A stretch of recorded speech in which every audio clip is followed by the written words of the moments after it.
سر سب سے پہلے تو یہ بات بتا دی جائے کہ دیکھیں اگر کسی کو سزا دینے کا حق نہیں ہے اور یہ بات ٹھیک ہے تو کسی کو ایسے فیصلے دینے کا حق بھی نہیں ہے کہ لوگ خود سزائیں دینے پہ تیار ہو جائیں. یہ آپ بھی جانتے ہیں, میں بھی جانتا ہوں, یہ ایوان بھی جانتا ہے کہ کچھ ایسی چیزیں ہیں جن پر ہم اپنے جذبات پر قابو نہیں رکھ پاتے اور یہ مسئلہ اس میں سر فہرست ہے. اگر جو اصل مسئلہ ہے ہم اس کی طرف دیکھیں اور اس پر بات کریں تو میں مجھ سے پہلے جو خطیب تھے ان سے بالخصوص اور بالعموم پورے ہاؤس سے یہ بات کہنا چاہوں گا کہ دراصل فتنہ کہاں ہے؟ فتنہ ہیومن رائٹس کے نام پر, انسانی حقوق کے نام پر مغرب سے پھیلایا جاتا ہے. یہ مرتد وہاں جاتے ہیں اور کہتے ہیں جی پاکستان پہ ہم پہ بہت ظلم ہو رہا ہے. ہزاروں ویڈیوز, سینکڑوں ویڈیوز آپ سب نے دیکھی. اور مغرب چونکہ اسلام کے بارے میں جانتا نہیں تو وہ یہ کہتا ہے کہ بھائی آپ لوگ ان کو مسلمان کیوں نہیں مانتے؟ مسلمان, میں نے اس سے پہلے کچھ دنوں پہلے ایک ہاؤس میں ایک ذکر کیا تھا, بعد میں پتہ چلا کہ ان جج صاحب نے اپنی تصحیح کر لی تھی. وہ ہائی کورٹ کے جج صاحب نے ایک فیصلے میں لکھ دیا the sect of Muslims it's a minority. اب سب اصل بات کی طرف ہے. ہم آج یہ پیغام اس ہاؤس سے مغرب کے ان دانشوروں کو, ان انسانی حقوق کے علم برداروں کو, ان جھوٹے قصے خوانوں کو, ان انسانیت کے جھوٹے نعرے بلند کرنے والوں کو لاؤڈ اینڈ کلیئر یہ پارلیمنٹ آج یہ میسج دینا چاہتی ہے کہ بھائی ظلم ہم نہیں کر رہے, حملہ تو ہم پر ہو رہا ہے. ہم سے پوچھا گیا کہ بھئی آپ انہیں مسلمان کیوں تسلیم نہیں کرتے؟ ہم نے کہا بھائی بات سنو, یہودی حضرت موسیٰ کو مانتے ہیں, تورات کو مانتے ہیں, وہ یہودی ہیں ٹھیک ہے, لیکن اگر وہ ساتھ ساتھ حضرت عیسیٰ کو بھی ماننا شروع کر دیں تو کیا وہ یہودی رہیں گے؟ آنسر از نو. اسی طرح عیسائی حضرت عیسیٰ کو مانتے ہیں, انجیل کو مانتے ہیں, وہ عیسائی ہیں ٹھیک ہے, لیکن اگر وہ ساتھ ساتھ کسی اور نبی کو بھی ماننا شروع کر دیں تو کیا وہ عیسائی رہیں گے؟ The answer is no. او بھائی اسی طرح اگر یہ منافق اپنے آپ کو مسلمان کہتے ہیں اور میرے آقا محمد صلی اللہ علیہ وسلم کی علاوہ کسی کو نبی مانتے ہیں تو یہ کبھی بھی مسلمان نہیں ہو سکتے, یہ کبھی بھی مسلمان نہیں ہو سکتے.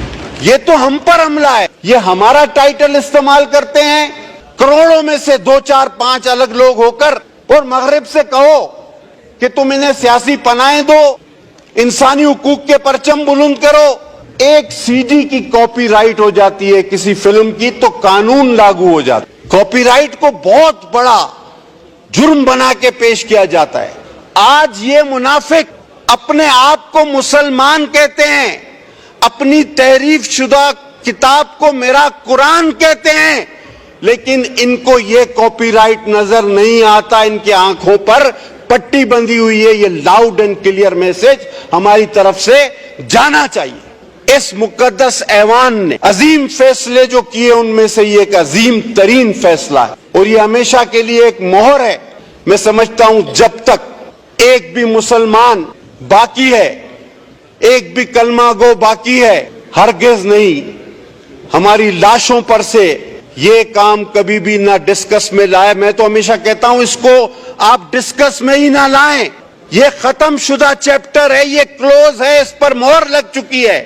ایک سوال کہ یہ مرتد, آپ کو شاید پتا نہ ہو, میں ایک بات شاید اگر جن لوگوں کو پتا نہ ہو میں ایک بات کا ان کے علم میں اضافہ کروں کہ یہ اپنی ان کتابوں کا یہ مرتد جو اپنے آپ کو پتا نہیں کیا کہتا ہے, میں تو وہ لفظ بھی استعمال نہیں کرتا, یہ انگریزی میں ترجمہ نہیں کراتا. ادریس صاحب پتا ہے آپ کیوں؟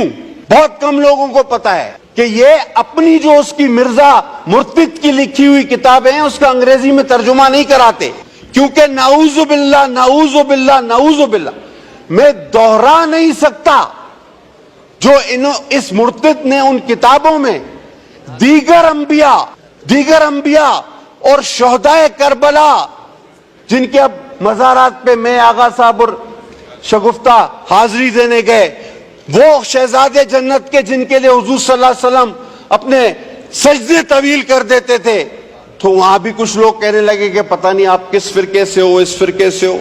فتوے نہ دیں، لیکن میں چاہتا ہوں ایسا ماحول بھی پیدا نہ کریں کہ ہم مسلمانوں کی سب سے بڑی دولت ہمارا ایمان اور آقا نامدار خاتم النبیین پر ایمان ہے.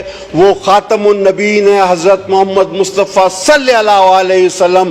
آخری نبی تھے، ہیں اور رہیں گے جب تک بھی ایک مسلمان باقی ہے، اس کی سانس میں سانس باقی ہے. نہ اس مسئلے کو چھیڑا جائے، نہ اس موضوع کو چھیڑا جائے.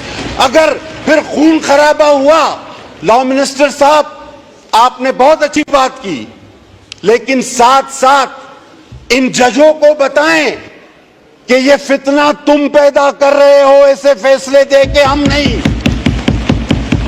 یہ فتنے نہیں ہونے چاہیے. یہاں تک تو میں آپ کے ساتھ ہوں، لیکن فتنہ پیدا کرنے والے کو کتنی بڑی سزا ملے گی؟ ایک بار پھر ماشاءاللہ کھڑے ہو کر یہ بھی بتا دیجئے کہ جو اس 25 کروڑ عوام میں فتنہ پیدا کرتا ہے، جو پتہ نہیں کتنی لاکھوں میں تنخواہیں لے کر اس قوم کو اپنی قلم کے ذریعے اس آگ میں جھونکنا چاہتا ہے، ہمارے ایمانوں پر ضرب لگانا چاہتا ہے، ہمارے جذبات پہ کھیلنا چاہتا ہے، اس کو کتنی بڑی سزا ہم دینے جا رہے ہیں، یہ بھی پتہ ہونا چاہیے. جی لہذا میں سر اسپیکر صاحب آپ سے درخواست کروں گا، میں 10 بز میں اپنے بھائیوں سے اپیل کروں گا، کوئی کمیٹی نہ بناؤ. میرا آقا آخری نبی ہے، میرا ایمان ہے، ہم سب کا ایمان ہے. اس مسئلے کو دوبارہ پیچیدہ اور ڈسکس کرنے کی کوئی ضرورت نہیں. ہاں ایک کمیٹی بناؤ کہ جو اس قسم کے فیصلے دیتے ہیں جس سے عوام میں بے چینی، انتشار اور فتنہ پھیلتا ہے، ان لوگوں کی کیا سزا ہونی چاہیے. اور آرٹیکل کو اگر ری رائٹ کیا گیا، اور آرٹیکل کو اگر ری رائٹ کیا گیا تو کیا وہ آرٹیکل 6 کے زمرے میں آتا ہے یا نہیں آتا، یہ بھی بتایا جائے. کیونکہ آئین میں تحریف تو پھر آرٹیکل 6 آپ کے پاس آلریڈی موجود ہے اور اس کی سزا موت ہے. تو میں اس ہاؤس سے، آپ کے توسط سے، اپنی تمام جماعتوں کے ساتھ مل کر ایک لاؤڈ اینڈ کلیئر میسج بھیجنا چاہتا ہوں. چاہے کتنا ہی لمبا کالا کوٹ آپ پہن لو، چاہے کتنے ہی لوگوں کو آپ نے پھانسی پر چڑھا دیا ہو، آپ ہمارے ایمان پر حملہ مت کرو، ہمارے ایمان پر خدا کے واسطے حملہ مت کرو. حضرت محمد مصطفیٰ صلی اللہ علیہ وسلم کی جو شان ہے وہ ہمیشہ رہے گی، تم کچھ نہیں کر سکتے.